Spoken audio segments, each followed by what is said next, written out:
Bienvenue dans la collab, l'émission qui fait le lien entre la culture geek et la culture street. Aujourd'hui, on a une invitée très talentueuse de marque, Lynn Chihiro. Je te laisse te présenter. Hello, moi c'est Lynn Chihiro, je suis une artiste musicale de 22 ans et je suis passionnée de pop culture. Alors Lynn, la tradition le veut. Quels sont pour ton intro? Pour mon intro, j'ai choisi l'ending de Hunter x Hunter, Just Awake.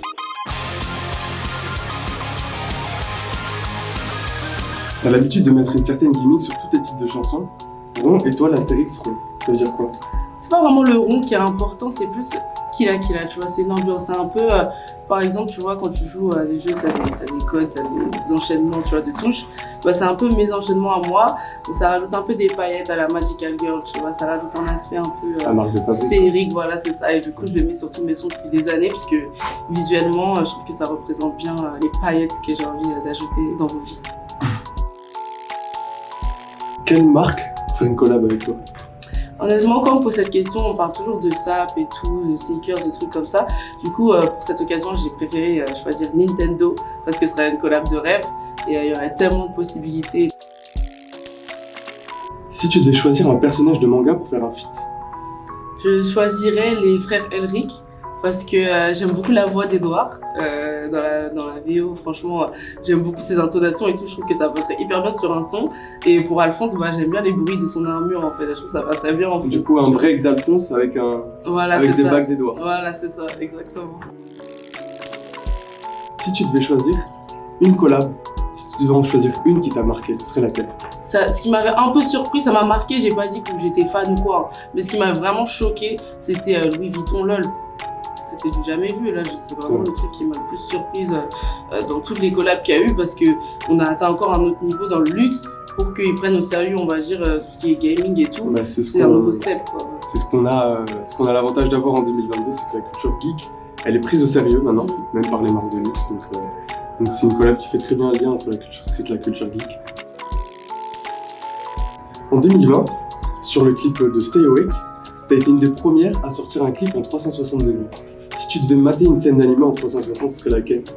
Alors honnêtement, j'hésite un peu, ce serait soit la scène finale de Death Note, du coup en fait j'aimerais trop voir les visages de tout le monde quand Kira dévoile son identité et qu'elle a son rire diabolique et tout le monde dans la salle genre et en fait dans l'animé forcément on voit que des gros plans sur certains visages, certains endroits. Moi j'aimerais voir tout ce qui se passe dans cette salle à ce moment-là et après quand Kira s'enfuit, il y a un Ryuk qui est perché en haut d'une tour, il y a un fond dans le ciel, c'est un peu rosé et tout, c'est un moment hyper deep et franchement j'aimerais bien avoir le champ de vision totalement libre sur cette scène-là. Et sinon, pour un truc avec un peu plus d'action, ce serait le combat Meruem Netero dans Hunter x Hunter. Parce que ce combat est quand même mythique. Si tu devais choisir un plat d'un animé, un plat de manga qui t'a marqué, que tu as envie de goûter? Ça a été dur de choisir parce qu'il y en a tellement qui paraissent tellement bons. Notamment par exemple dans les films du studio Ghibli, la nourriture elle est juste incroyable et tout.